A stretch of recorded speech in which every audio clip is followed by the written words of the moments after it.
Hello guys, lâu đâm với kém đâm lâu tên đâm chọn lâu đâm zel turin đủ sắc na cái lâu là nữa chúa hay ta hiện với in hi hắn te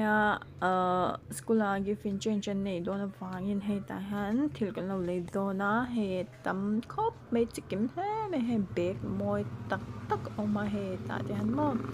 chọn ta hiện cái chen te ông mà hay thì sáng mò hay nợ khóc mấy hay ta thì han bakil te mo ta de han nok pang be kam boka he chen ta han bakil te oma in mu thenga ta de han beng be te oma he ti sang he an nal lam khop mai ge pon ka du khop mai he nal lam khop mai he kan pa hen min lo gift se a that tur ne o chan nang ni pokha in nu te in pial nu te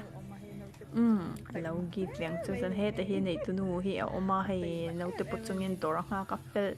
em này mà chan hay ta thì han nấu pencil box te tùy bottle te hay nó mẹ hay ta thì han lipstick te mà chan hay ta hem peng pe mà đều đều mà hay chan hay ta thì han sam chon na boka lipstick hater lo rin hen na khop mai hen ta rem ka he inu puitin pial nu tin lo gift ne don ya Christmas lo ni ve boxi an lom don te mi ne guys he ta de han bottle te ma he no pang pe ko cute khom lu tok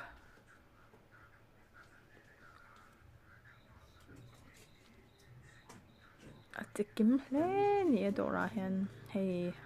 give him in pek sak me ka he ta de han bek te hin mo em nal hlom lu tok mei che bek mi bek ni le phat u guys bye bye u ti song hi ni e